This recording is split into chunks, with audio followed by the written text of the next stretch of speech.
On fait la fête ensemble et surtout on a vraiment envie de ce genre d'énergie en ce moment parce que le monde y craint un peu en ce moment.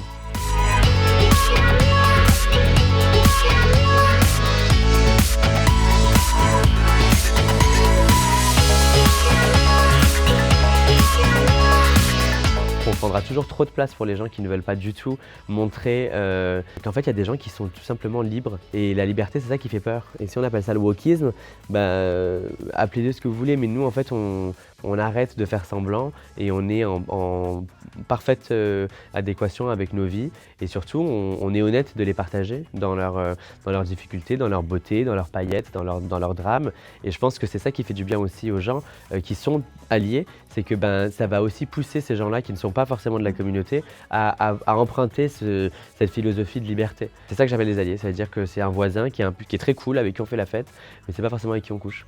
Je suis hyper touché de voir à quel point le programme de Drag Race France a touché une large partie de différentes communautés, parce qu'on a énormément d'alliés aussi qui viennent regarder et l'émission durant l'été et la tournée pendant l'automne. C'est un programme qui est fait par la communauté, mais pas que pour la communauté. Et c'est surtout, ça a été un moyen de respecter un art qui était très souvent pris de haut ou sous-estimé. L'art du drag, c'est un art qui est très compliqué, très complexe, qui est passionnant. Et là maintenant, on a enfin assez d'exemples en tête pour pouvoir comprendre l'étendue de ce que c'est. Ça lance un message hyper positif à nos citoyens, de montrer qu'en fait le service public se doit de représenter la France dans sa globalité. On a l'impression qu'on prend énormément d'espace.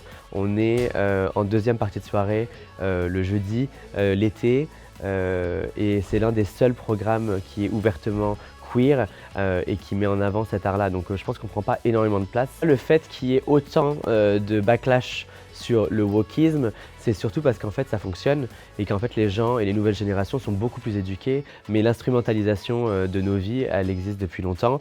On n'a pas toujours eu des droits, mais en fait surtout ce que les gens ne comprennent pas, c'est qu'à force de nous avoir instrumentalisés, on a réussi à avoir une peau beaucoup plus épaisse.